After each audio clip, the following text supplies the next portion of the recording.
Welcome inside the coaches' room. Attacking or defending is about everybody. But how you have everyone involved, I think, is the magic. The competition is so big. Starts with building relationships. My job to bring coffee for Vita. Well, it started with the importance of the coffee machine, so that's exactly. In a second, so I just asked you, okay, what does your coach's room look like? And then you said, yeah, we didn't really have a coach's room, to be fair. Well, in fact, the last 15 years I've been working with national teams. Sure. So in national teams, you're always living in hotels and you're playing in special arenas which are not always built for sports. Yeah. So there are often you don't have an own coaching room. You're in seminar rooms in hotels or things like that. Of course, if you're working with a top club at this moment, and when you have your own hall, your own arena, there will be coaches' rooms, and I think they won't look all that different from the coaches' rooms that football coaches have. Was there one thing with the national team that you always brought with you, your magnet board, laptop, whatever? What was the main thing that you needed to have while preparing a game or preparing a session? Well, nowadays the laptop is something you Crucial, can without. Everything, your video analysis, all these things are on the laptop or on the iPad. So the whole digital world you have to bring with you. Yeah. So that's the way that your game is. You can monitor your. Well, we all know how to use video analysis. Just to create some context, can I call you a successful handball coach? Successful is my interpretation. You are a handball coach. You can call me that. Yes, I've had. I know when I stopped with the Dutch women's team, there was one journalist from NRC who called me a success coach, but not a career maker. Okay. So I'm not a coach who's always looking for a better opportunity to go to a better club. But all the teams that I've coached, I've made big progress. I've won. I've been successful. So if you take that as a criteria to see if I'm a successful coach, I think yes. I've coached national teams. I've won also a medal and been to the Olympics. But the interesting thing is, as long as you don't have gold, there's always something to gain. Yeah, sure. Yeah. One thing I hear you say, at every team I worked, I have made progress. Is that success for you? Yes, I think the success. If I see myself as a coach, and the coach who is there to make players perform better, develop as players, as human beings, and perform well as a team. And that's what I see as my job. And of course, the higher you get, the more other jobs you get along the way. But I think this is my main business, is to make players better and make teams better. Yeah, that's also the essence of coaching, or the essence of the role of the coach. This is what it should be. But as you know, and like you said, we're here for football coaches, and they live in an environment where coaching your team is just a part of what you're doing. A lot of it is also how to bring it in the press, in the media, to make sure that the people understand what you're doing, or at best don't interfere with what you're doing. Yeah. But that's of course completely different from what you're doing with the team and with your players. Yeah, that because we were already discussing a little bit before we started recording about your, let's say, perspective on football, and there's so many more elements if you work in a big sport like football compared to handball, for instance, which is also a big sport, but there's less media interest, there's less money involved. So the coach or the manager is a different role in both sports. Yes, I think it's for a reason that in England they call it the manager. Sure. Because you are managing a lot of things, and coaching the team, coaching the players, developing the players is a part of it. It should be the biggest part or the most important part of it, because that's why people come to the stadium, to see players perform well and be successful. But when you're in the sports like football, and when you're in America, you have American football or basketball or baseball. These sports are so big. There's so much interest from media, social media, and the regular media. that this has also become a big part of things that you have to prepare for.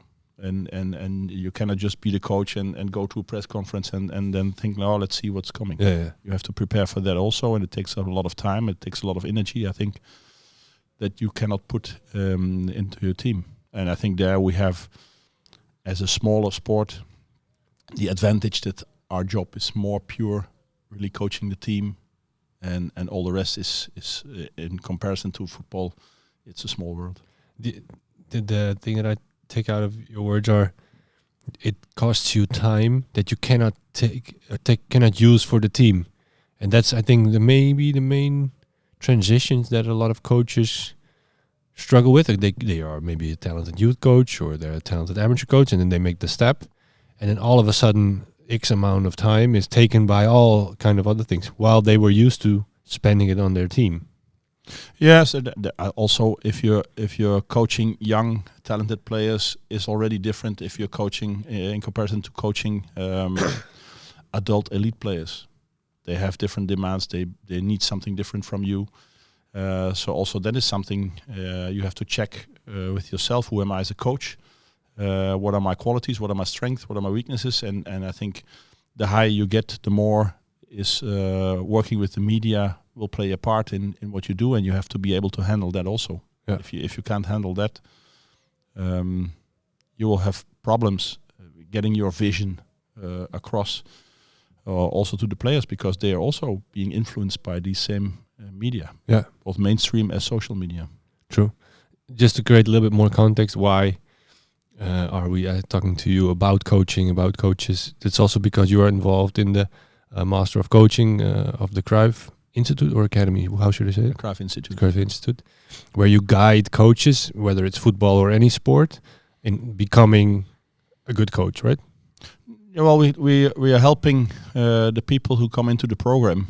The coaching is the field of expertise where we talk about, but it's about the personal development of the coach. We started the program because in every sport I knew until then, in the trainer, the coach programs, it was always about technique, about tactics, Sure. about physical, about planning, and all the things. Maybe a little bit media, and very little about coaching, and even less about the coach himself. And still, or herself, and still we are expecting the coach to make the difference. So that's why we started this program. We developed it in a way that it's only about the coach. It's about you as a coach, and what does that mean? And I think when you've been in the program and you've done it for a year, you know a lot more about who you are as a coach, where you fit in, and how you can deal with the things that come across your path being a coach. And I think these are very different if you're coaching an under 12 or you're coaching the elite. Yeah. Okay. So, and this master is there's coaches from all kinds of sports. So you kind of have an idea. Yourself being an elite coach, working with a lot of elite coaches in the master.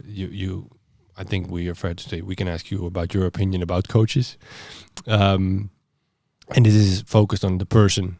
That's the main goal. How can I improve as a person, and because of that I will be a better coach. If you develop yourself as a person in the core who you are, better understanding yourself, it's one of the things that Cruyff said. You can only coach another person if you can coach yourself.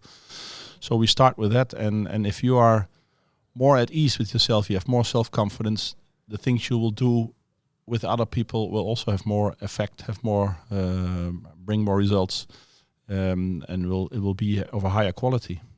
So we start really in the beginning of the program with who am I, and for many people, especially if you're from the sports with a lot of media attention, there's so much pressure from outside that people show behavior where you say, okay, is this me or is this someone who's being forced to act this way? Yeah. And I think the more confident you are, the stronger you are, and the stronger you bring your message across in the media also. Do you have we were talking about Van Gaal before we started recording. It's not about Van Gaal, but it's about the example of presenting yourself maybe outside and inside. How how important is it that you can be yourself in any situation, do you think? Or is it also fine that you have a coping mechanism of dealing with the outside? I think everybody needs a coping mechanism, because you cannot control the outside completely, but you can influence it, and you can determine how you want to react upon the things that come from you from the outside. And I think this is the key. And the better you know yourself, the easier it gets to find the right way to deal with it. And that's why it's so important first to look inside before you go outside, and that makes it easier to deal with all the questions and all the pressure that comes from outside. Yeah. And now a little bit more towards football. What is the main difference then that you see with these football coaches in front of you, or the way that you look at football? And so media is a factor, and the interest is a factor. And what kind of difference does it create in the approach of a coach, or the way that coaches approach coaches? And in the end, I want to go to, okay, what can we learn maybe from other sports, or what can a football coach take from other contexts? Well, the danger is, and it's not specially, I mean, we cannot talk about football coaches in general, because every football coach is different. But when you live in a pressure cooker, what the football world is, with so much attention from the media, from the public, then it's very easy to go with the flow, and maybe forget a little bit about and how do I feel about this? And I think for that you need self-confidence. You need to know yourself, and you find that in football, coaches they live in their culture, and there's a lot of pressure always to perform, always to show yourself in a certain way, and that doesn't make it easier to stick to who you really are and what you truly believe in. And I think that's important in the football world, to help the coaches also in the coaches programs to find this security and this confidence within themselves, which makes it easier to deal with the outside world. And I think this is something that we from smaller sports find it difficult to exactly understand how this works, because I've been successful. We've been to the Olympics. We've won the silver medal at the World Championships, but I can go outside, Sure, even in my own small town, and it's not that everybody recognizes me. And I think this is different for football players. And if you're not in that world, it's difficult to understand how it works. And of course, I'm not asking you to judge. It's just no. It's the same, and it makes it, because when the attention from outside is so big, it makes it more difficult to also stay confident and stay yourself. But that is, I think, one of the key factors if you want to be a successful coach, is to stay true to yourself also. What and my journey as a coach was a semi-professional coach when I was 32, which is far from professional football, but still you are, let's say, the number one guy in a club. And what I noticed is that I started to present myself different to players, because I thought, okay, now I am the head coach, and not to the outside world, but to the inside world. That was my, let's say, lesson from it. Because, okay, now I am, let's say, the top dog, now I am the head coach, and now I should lead in a certain way. But the whole reason that they appointed me was that I was a relaxed guy, and that I was in between the players, and that was what the players needed. So I didn't know myself enough that I would do that. And how the way that where I want to go is, you can point it to me as well, but how do you discover what works best for you, and how do you discover how to stay true to yourself? Well, first you have to look in the mirror, and if you know yourself and know what you're good at, know how you would like to do your job, then it makes it easier if an opportunity comes, like you described for yourself or for another coach. If you get a big opportunity to become the head coach of an interesting team, or you see a lot of changes in behavior, because the position it changes not who you are, but how other people Yeah, sure. look up at you. I completely agree. And a lot of people have the tendency to go along with that and also change their behavior. Whereas they forget, like you just said, you get this position because you show a certain kind of quality, personality. And I think it's important to stay who you are and learn to deal with the environment in a way that you can still do your job as you would like to do it. But I think that's of course what you see most. You mentioned Van Gaal before. He's a different guy if he talks with the players than if he talks with the press. And he's not a different person, but he shows a different side of what he can different do. behavior. He shows different behavior, and that's because that's how he wants to deal with it. And I think that this goes for every coach. That's if you look at Mourinho, he has his style. Jurgen Klopp has a different style. Guardiola has a different style, and they all have different ways of dealing with the outside world, which is in football part of your world. Yeah. And but if you look at how they deal with players, I think you will see a lot of similarities. Yeah, I agree. And you're giving examples of, let's say, the elite, but I think also, and they also, let's say, youth coaches or coaches like myself that are in the lower levels, they all also grow in their world, or there's also different factors come. If you're a U12 coach at Ajax, for example, okay, it's relatively safe. If you're a U16 coach, you already have 12 agents that all want something from you. There's already a different attention there, and maybe the fan sides of Ajax already think they know the talent, so they have an opinion about you playing or not the talent. It's still relatively small, but even local. Yes, it's the higher you get in a sport, the more attention will be there from outside. It starts maybe only with the players and the parents, and they will get more and more the higher you get. And I think also for that, it's important to know who you are as a coach and what your qualities are. If you're a very good coach with young people, because we always think the highest job in a sports is the head coach of a national team, or the head coach. Most of the time, it's the best paid. Let's call it like that. Yeah, it's the best paid. Okay, but is it the most important? Because if you go back in the career of football players, how important were the coaches they had as a young guy? And we forget the importance of that. And but also for the coaches themselves, if you're good at that, better be a good coach for the under 12 than a bad coach for some men's team in some club. Yeah. But then, okay, you don't have this status, this interest from the media, and also not the salary. But you might still have a lot of satisfaction from your job and from working with the kids, and it's for the kids. It's very important to have good coaches when they're young. Yeah. That's what we are saying is more the way the system is organized. Okay, you need less degrees for younger ages. Most of the times you get less paid. So it feels, the system creates almost a certain way that the younger youth is less important. Yeah. While we all know the love of the game is created there, the foundation of the game lays there, but it's definitely not equal. No, and of course, but it's also because top sports is entertainment. Sure. And like we said before, if you grow in the sports and you get higher and higher, and you play or you coach important club teams or you coach national teams, you're becoming more a manager than a coach. Sure.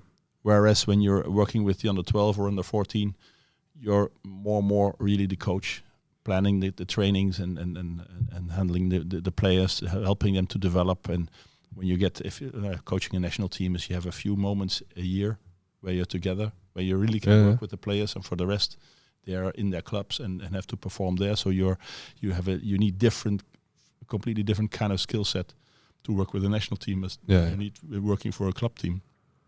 And you have a different environment, and you have to do things in a very short period of time to be able to handle this. And I think this is, again, you have to look in the mirror and say, okay, do I have this quality? Is this what I want? Because if not, you're going to get very unhappy. If you're not successful with the national team, they will burn you. Yeah. And I think this is, if you know it before, you might better make other choices. And I think we should not forget the value of good coaches in the youth. And I think this is something the system doesn't build. We build people to only coach the highest teams and forget that the highest teams exist because we have a good foundation in the youth. Sure. And working with good coaches with the young players, and I think this is very important. And also in clubs, this should have a big importance within clubs. You seem like an experienced coach. Well, you did a lot, and when or how did you find your own style and your own coaching style? Well, it came. It's not an instant moment. I it agree. It came along the way. When I started coaching. Okay, when I played, I also coached young teams from under 14 or in clubs where I've played. But I started my career when I stopped playing, and in the beginning, I have had my education. I'm a your sports license, teacher also, sure, and my handball license, of course, also.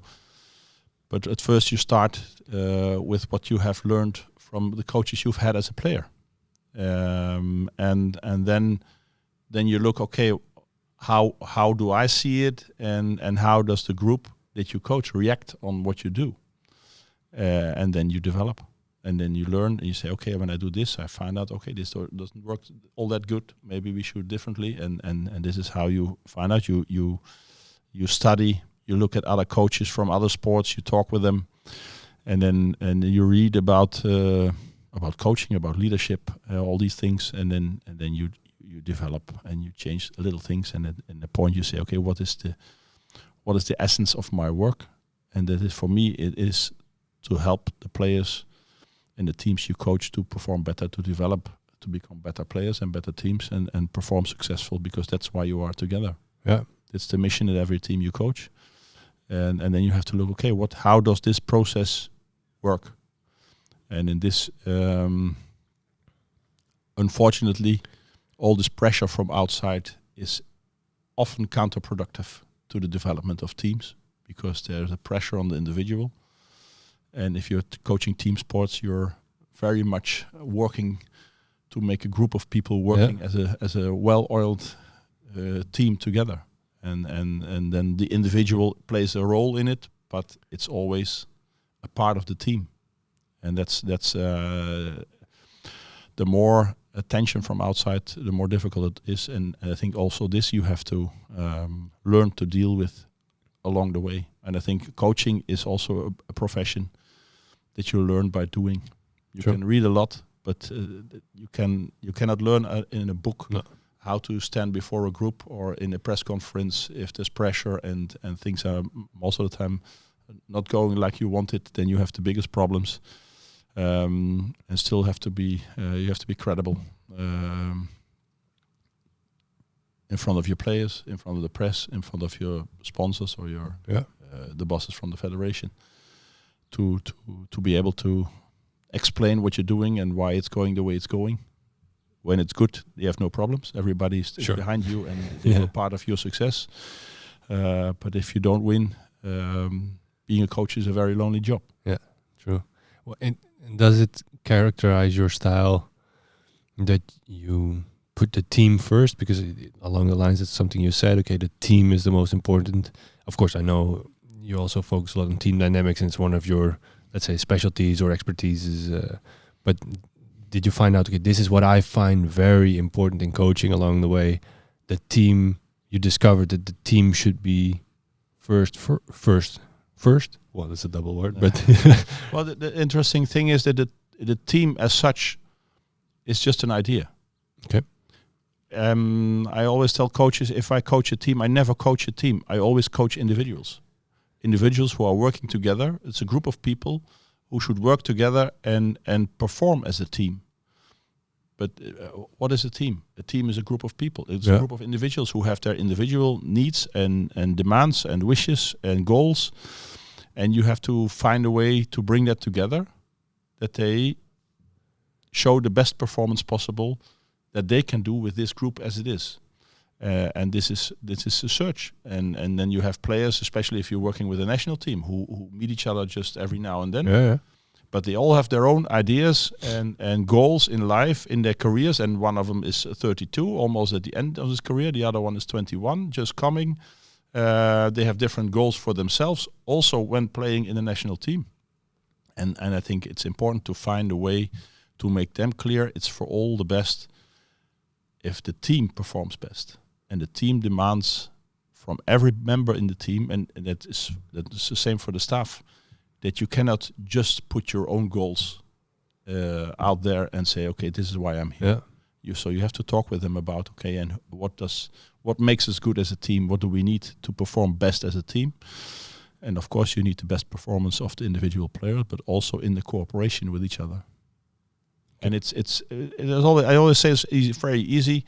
If two players go towards the goalkeeper in football, do I pass the ball to my colleague who's in a better position, or do I know there's a scout on the stands from an important club and I would like to have a good contract, or do I try to score the goal myself? And I think this shows how individual decisions within a team always play a part. And I think this is a big role for the coach to convince the players and to show them that it's for all the best if we perform best as a team. It's better to be part of a successful team than be a successful individual in a not successful team. Yeah. To make it very concrete, how do you install that thought? So how do you start that process? Well, you start talking with the players and listening to them and their personal goals and needs and how they view themselves, their own performance, their own development, their own role in the team, and then from for example, you come together in a hotel. You of course you have a group meeting, and then you go sit separate with, or in the time coming up to the getting together. You already know what the goal is. That the way you should when you start. Of course, in a club team, you have the players around you every day. But also, if you play national team, you have to talk with the players individually, and you don't do that only when you're together. Sure. You do that in between, and make sure you get to know them, know who they are, their dreams about their careers, about their lives, their situation in life, and treat them as individuals, as human beings who have a valuable quality for the team. And when you get together with the team, then you make sure that the members of the team amongst themselves communicate with each other about, and what is our goal, what is our mission as a team, what do we want to achieve as a team, and what does it mean? What do I need from you? What do I need from you? What do you need from me? And then you get them together to talk about this. And this is both about tactics, but also about the emotional part of the game, the mental side of the game. Some players play a big part in games where it's not going so well, and other players play maybe a better part when it's going very well. And I think this is something that where a team also has to develop, and where they will show itself, and players have a chance to show themselves what role can they play in this team. And they have to be aware that although there's just a team or a team goal which is standing above all the individual goals, still they must feel that their personal needs are also answered, and filled in, and not just they're not just there for the team, and nobody values them. So it's always somewhere between the line from me and we. Everybody is somewhere on that line, and your job as coaches is to help your players to perform most on the side of the we, and understand that if we are successful, the me also will gain from that. Yeah, but setting a team goal, because well, you were saying that, it got me thinking about, you hear a lot of discussion. Should a goal be there, or should a goal be set by the team? And I've been in the situation myself as well, that I had an idea how we could perform, but after a while I noticed that the players didn't believe in it. And you hear a lot of coaches doing it the other way around. Okay, write the goals down. Well, you can do it in the way that you want to do it, but find the way that the team goal become the individual goal, or becomes the team goal. They set the bar. That's maybe even a better way. What's your opinion on that? I think the most important thing is that the goal is defined by the people who are achieving the goal. it's so often that from outside somebody comes and I think, oh, they should be. No, we will have a World Championship in Qatar with the football. Sure. And all of people from outside are discussing we should become world champion or. Yeah. And I think it's important to understand. Okay, what is the goal for us as a team? We have to perform. We have to achieve these goals. So they should participate in writing down what should the goal be.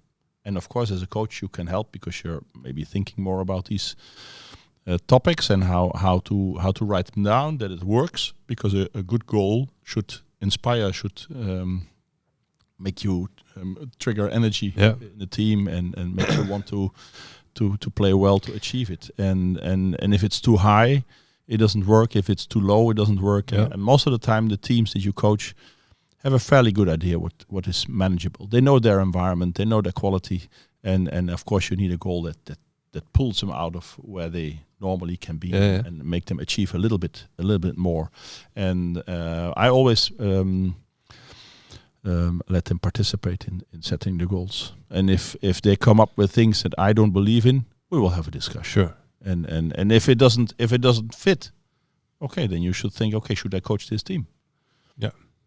And that's an interesting one, because if these things are too far apart, then you will get conflicts. And a goal is just one thing that you talk about. You talk about, okay, roles. Who does what within the team? Who has what role? What are your responsibilities? What are your tasks within the team, both on and off court? Yeah. And another very important aspect, I think, also in football, you have to talk about your shared values. How do we handle each other? How do we deal with each other? How do we handle situations? What are the values that where we stand for? And I think these are topics that are often forgotten, and often it's not so easy because you have a lot of changes within the group. Even we talk about soccer and you have a lot of change even within the season with transfers of players and new players in the group. Important players go or come with injuries, and that changes. Why is it so essential? Because because you said it's forgotten, so that means something will go wrong. And what's the danger in not having shared values? Of course, everybody has values, but the word shared, I think, is very essential here as well. Yes, and you have to. It's important to have shared values because this is your common ground. How do we treat each other? And if you look at conflicts that you have within teams or within situations, within relationships, it's often about the values thing. How people don't feel treated well, or don't feel, or they feel neglected, or they feel mistreated, or they think, hey, this is not what we agreed upon, and it's often it has to do with values. If you talk about tasks, whether you have to be on this position or that position on the court, it's easy to see. We take the video and we can analyze, hey, this is what we wanted to do and this is what you shown, this is different. But if you talk about communication and the value, it's not so easy. But it's important. If you have players from Africa with players from Northern Europe and playing from the United States, they have different, or maybe even from China or Japan, they have different culture. If you talk about the word respect, it looks completely different. Yeah, it's completely different narrative for and I think it's important to make players understand each other. That how do we communicate with each other? How do we work together? What are the values in our work? And I think if you forget that in some point during the season you will have issues within your team that you could have prevented just by discussing your values. It's the same as the goal. If you start the season without having a goal, somewhere in the season, okay, is this what are we doing? Are we good or not? Or nobody knows, and then you'll have conflicts about that. We should train more or train less, and I think this is why it's one of the things that you have to talk about with your team. You have to be clear with it, and it's also as a coach you have to agree upon that. I mean, if you talk with your players about shared values and they have values that where you cannot say yes, then again you should ask yourself: should I coach this team? Yeah, or should I take other players? If you're things like that. But I think this is where the team should participate because they are the ones that bring the success.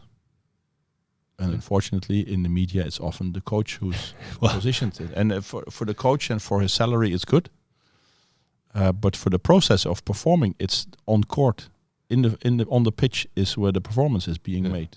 and so for that it's important that you have a team that within itself is functioning well. And I think this was, if you talk about the game also yesterday, I think Van Gaal mentioned it even in the newspapers and interviews that he was so proud of the team that they were able to bring their own solution after the draw 2-2 from Wales. They had something in their own minds without that he had to tell them what to do. They had this. I think this is something you would like. I would like as a coach, that my team is doing things like this. Yeah, and not that I have to tell them everything they have to do.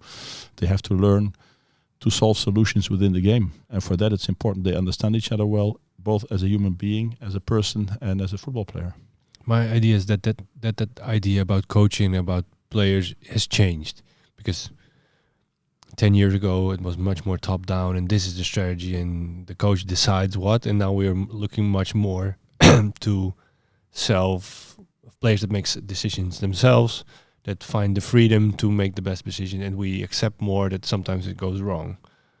I think I think it's a positive development. Yeah, you see that a lot of the successful coaches now work that way, and it's for a reason, because it is the players that make the performance on court. And the stronger, like I said before when you start about coaches, if you feel confident within yourself and you don't have to look as a player to the bench all the time to look what should I do now, but you know it because you've thought about it, you've worked with it, you trained with the guys on the pitch, then I think the success will be bigger and more stable and more sustainable. And I think this is something that we've found out, and in many other sports people are already working like that. If you look at Phil Jackson with the Chicago Bulls, Los Angeles Lakers, the way he worked, it was about their players were people, were individuals, were persons. They were not some machines that you put out on and off in practice or game.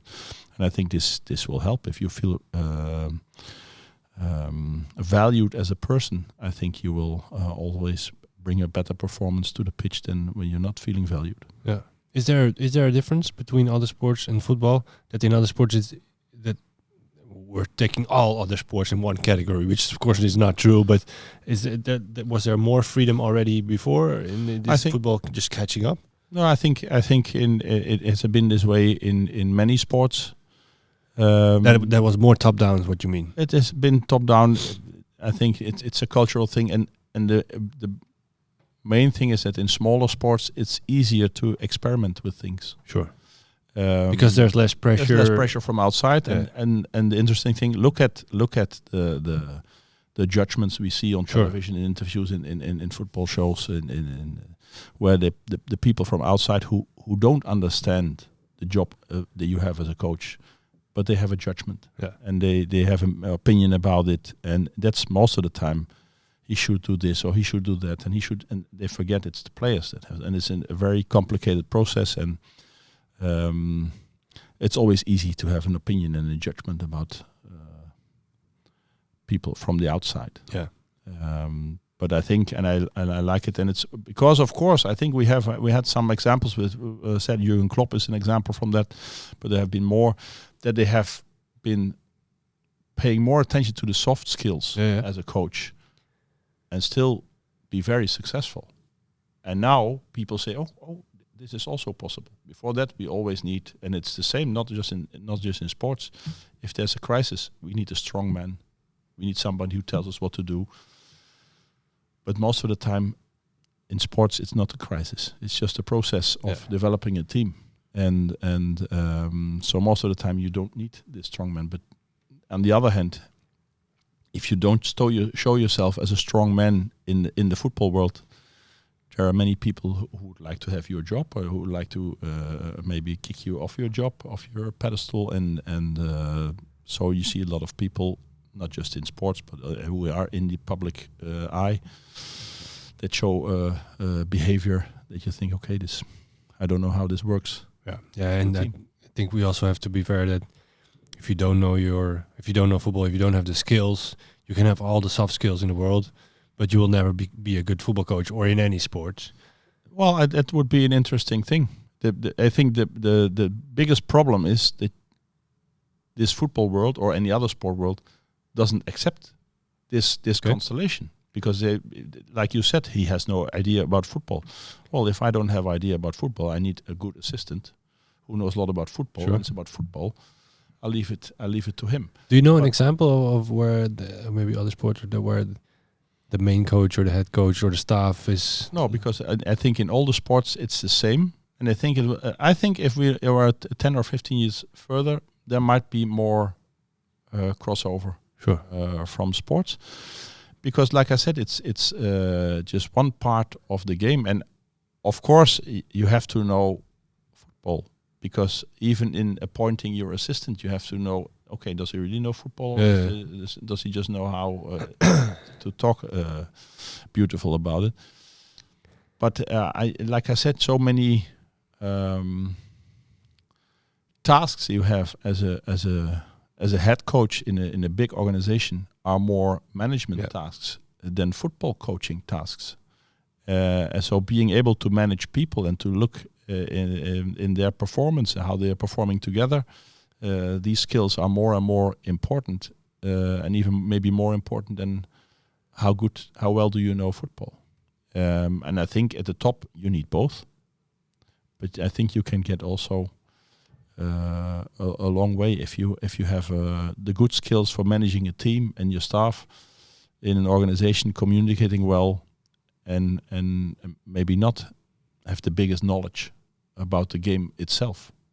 For that you can have assistants who can help you. But then again, you have to have the courage to go there and set yourself in that position, because from outside you will get so much criticism, because they will ask you about football. Yeah, it's interesting because my idea is, and there's probably a relationship with companies as well, that you know something very well. For example, you are a coach, you are you are in youth or amateurs or whatever. You have maybe 2-3 assistants, and that's it. Or you have a company, you have a skill, you decide to do it as a job, and it grows, and all of a sudden there are 20 people staff around you and 60 players or 40, whatever. But a lot of people that are listening to you, and then all of a sudden you find yourself a manager. Of course, it's not an instant process, instant moment, but it goes relatively fast. Well, again, look at my own career. First I was the assistant coach, and then the year after I was the head coach, and then all of a sudden I was responsible for 15 staff and 40 players. Yeah. And I never had any management, education or whatever. You just do whatever you think is right, which in most of the cases works. And as long as you act normal, people will help you and follow you or direct you. But still, it's a very interesting process that goes very fast. Yes, and I think this is something you have to think of when being asked to take over a head coach position, because it's completely different being a head coach or being assistant coach.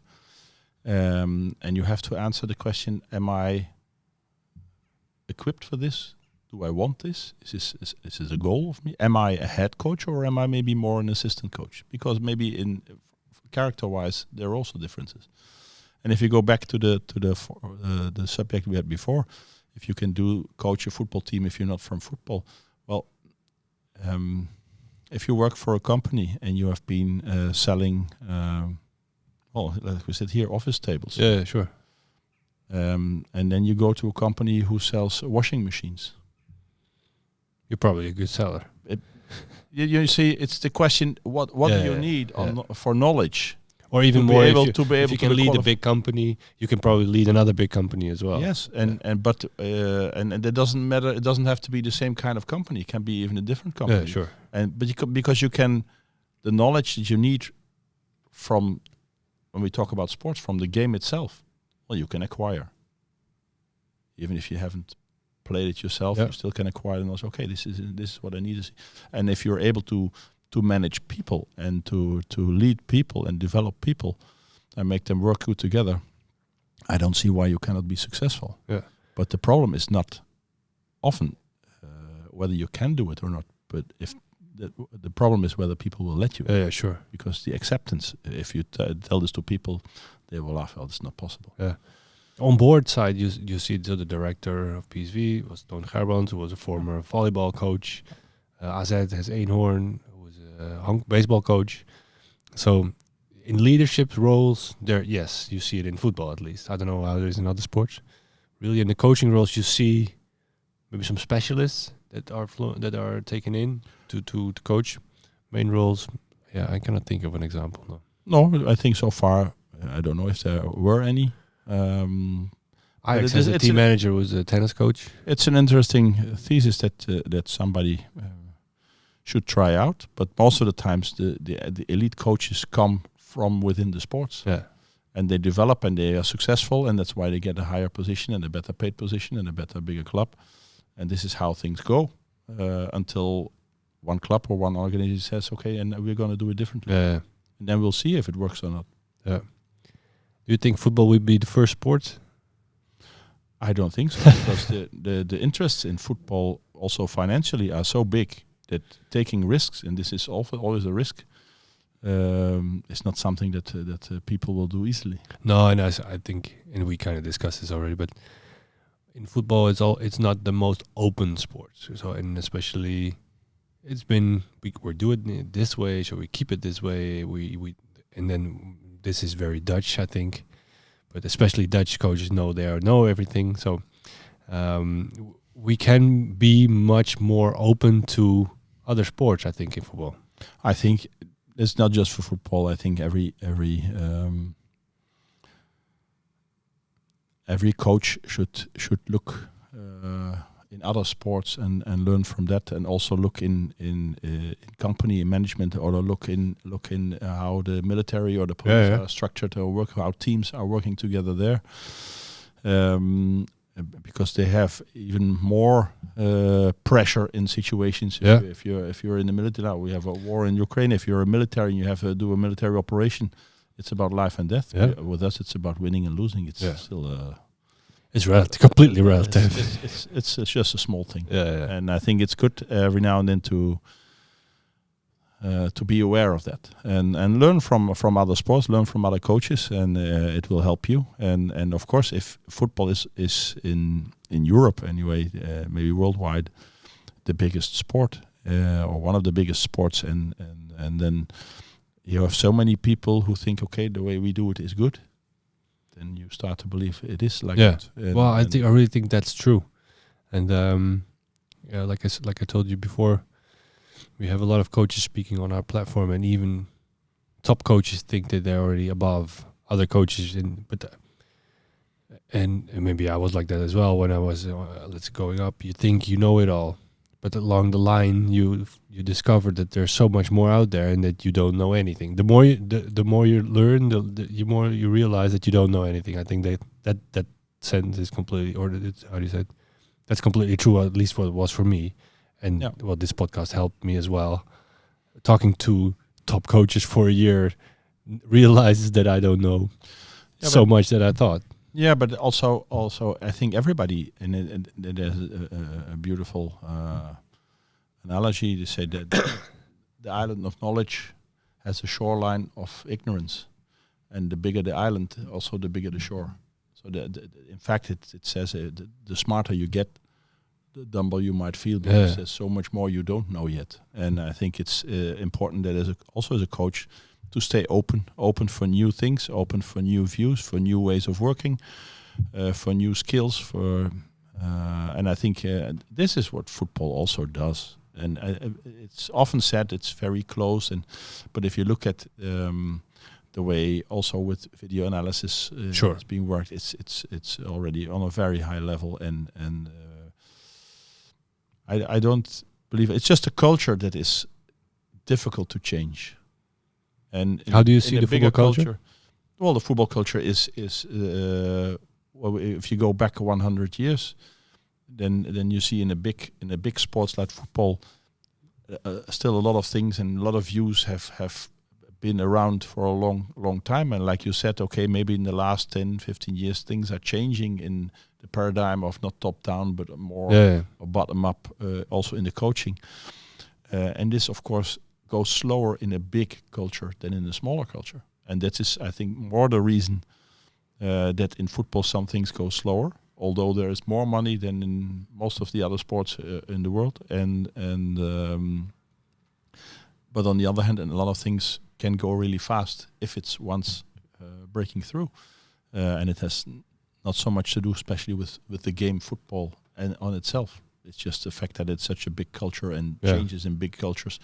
There are so many people who want to leave it as it is now.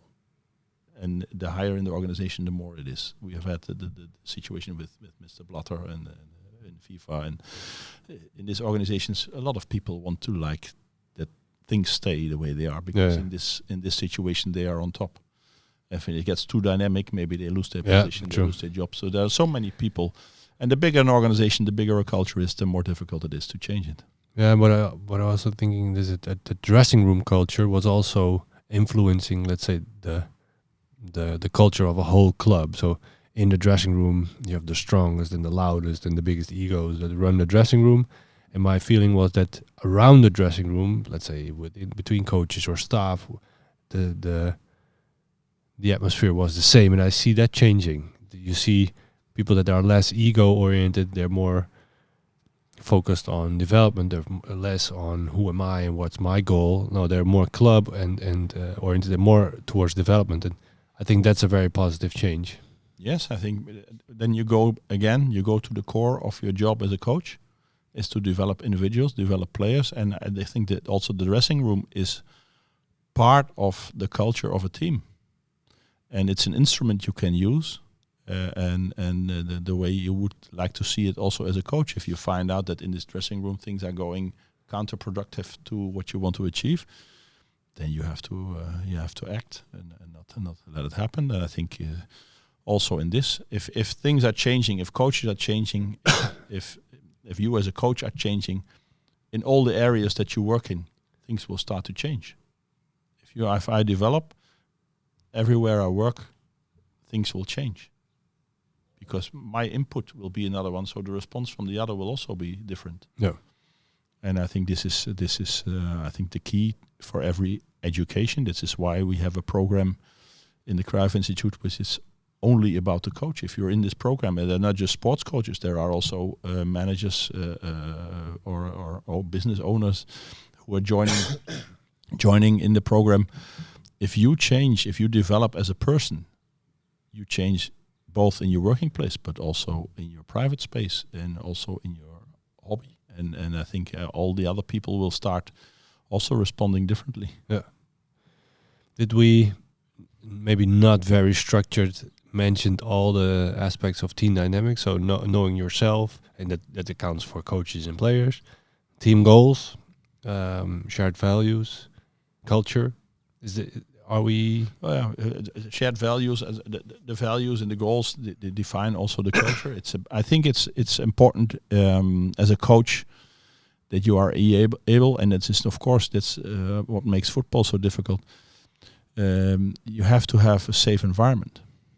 If you want players to speak up and really honestly open up about how they feel, how they see things, or whether it's goals or values or their role or whether they feel acknowledged or not, then they have to feel safe that they can do so.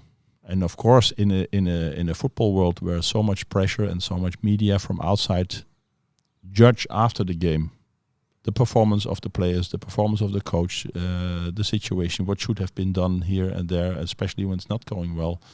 It's not so easy to create this safe environment. On the other hand, you need it if you want to really get together as a team and have the goals and the values and the tasks and roles and everything that you want to achieve and that makes you successful.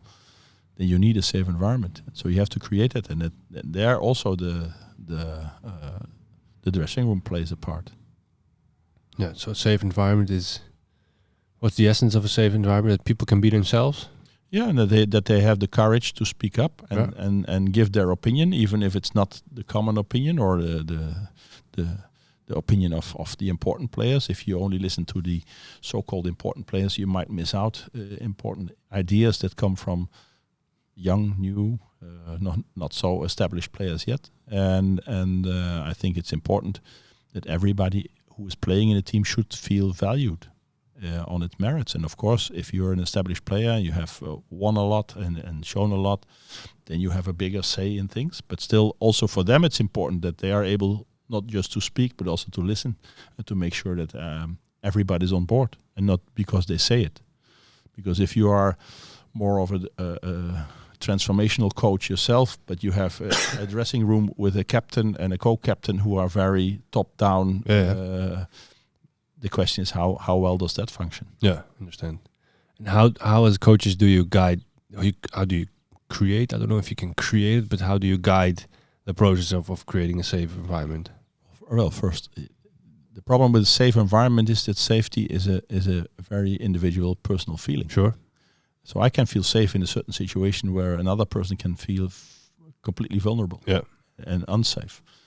And I can decide for another person to feel safe. So the only thing I can do is to open up and make and show. It's always practice what you preach and show that it is safe, and that if people tell you something that you don't agree with, that you don't finish them off and don't judge them, but say, okay, I thank you for a valuable input, and now we'll look at how we can handle this or deal with this. And but it's a process, and it's not easy, especially not with so much pressure from outside. Yeah, and it's if I'm hearing you correct, it starts with yourself. But you could, because if somebody says something in whatever meeting or whatever, and another player judges him, you can say, yeah, you shouldn't judge him, but he already did. So that's already one step ahead. But if you are giving the example of never, or not judging at all, or showing how it should be done, that's the way to start.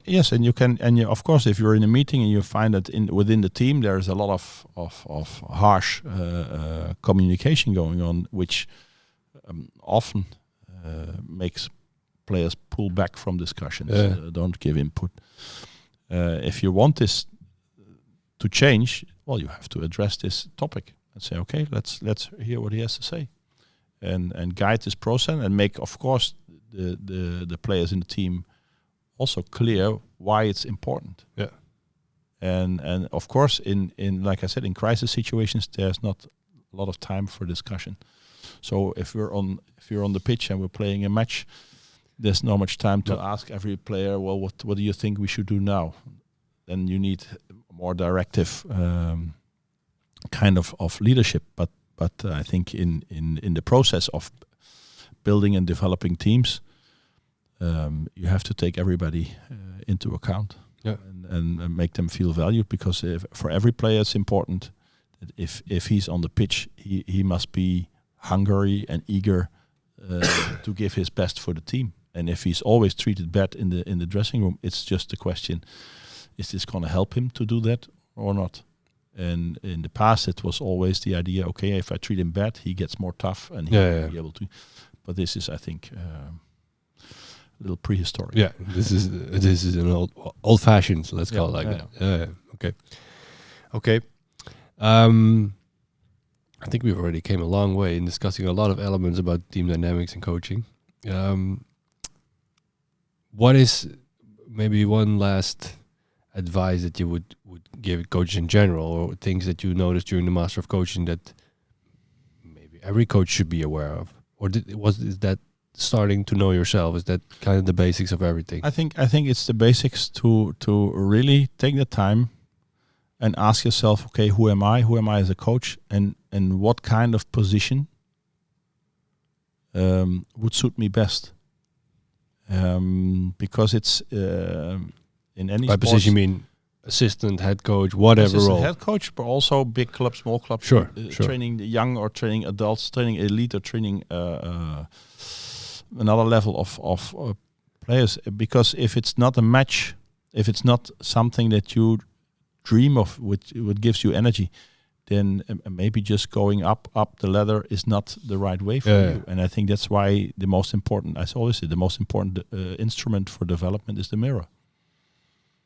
Look at yourself and say, okay, who am I? Who am I as a coach? Who do I want to be as a coach? And where do I want to go as a coach?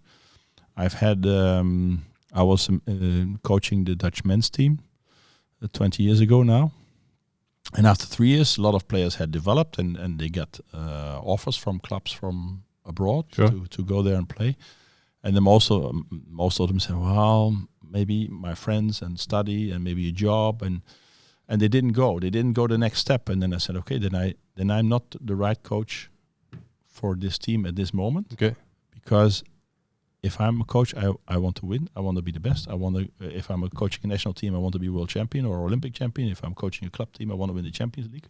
Even if I start way down low. Yeah. But that's my ambition. That's who I am. And so then you need to have a team that has the same attitude or the same ambition. And if it's not the case, then It's not for you. You shouldn't start annoying them with your dreams and your goals. Because you can never really put that goal on somebody. No, they have to feel it themselves. You cannot force somebody to be ambitious or to want to achieve something or to make certain steps in life in order to achieve it if it's not their choice. Yeah. And every now and then maybe somebody it changes by doing it, but most of the time, okay, if it's not the case, then okay, you have to find out, okay, then this is not the right environment for me at this moment. Yeah. I think it accounts for a lot of young coaches that, especially in football, if you're at a lower amateur level, but you get the first team, okay, they are most of the time young, ambitious guys that want to maybe work on the top. And then you get a group. Apparently they can play, but they don't really care about training or whatever. And you're pretty sure that half of them is in the bar the night before.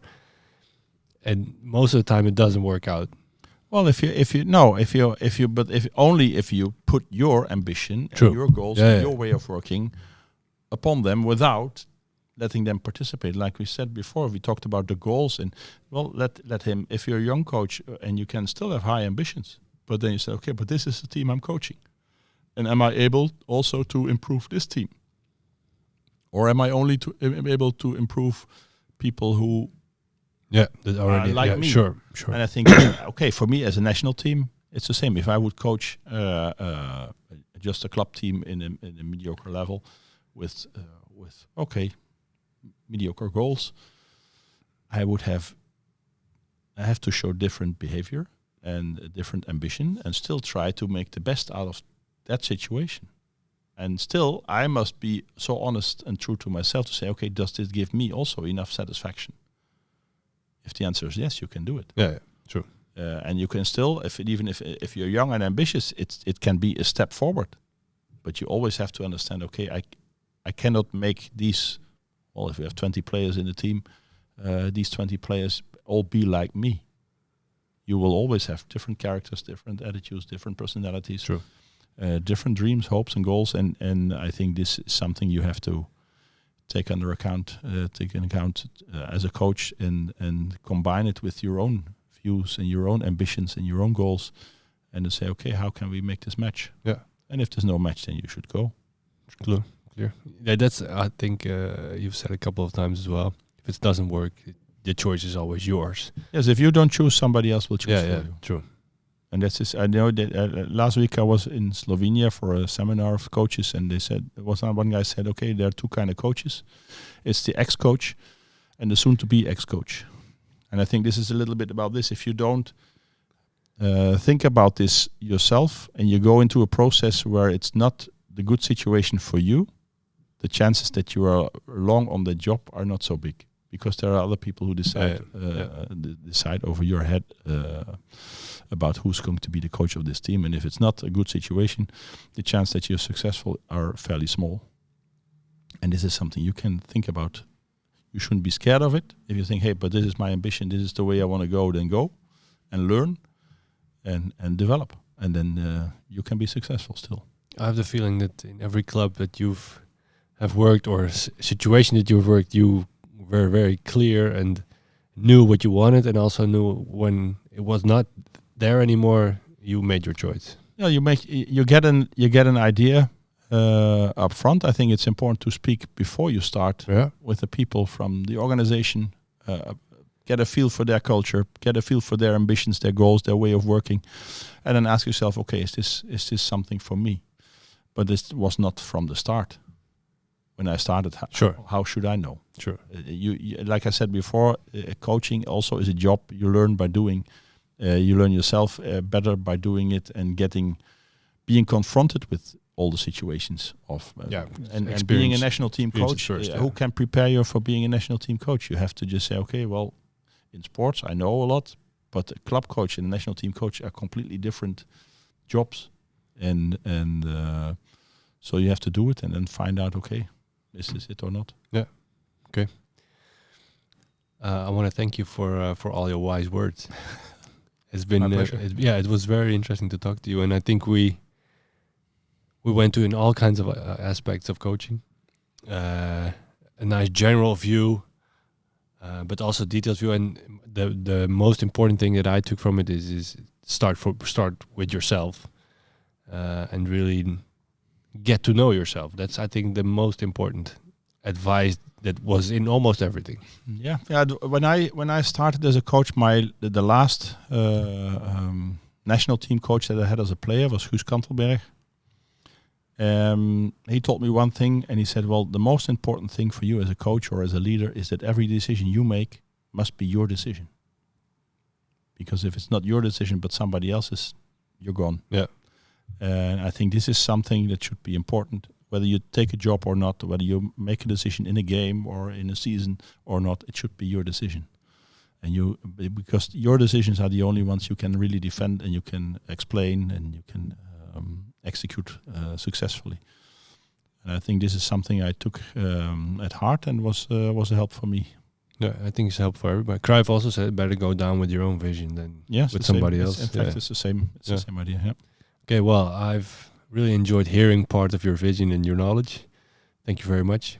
My pleasure. Thank you. And let's see what your next challenge will be. We'll find out. Oh, no. Yeah. I have to say it different. What your next choice will be. Yes, we will find out what Thank it you. will be. Yeah. Okay, thank you, Henk, very Thank much. you. Okay.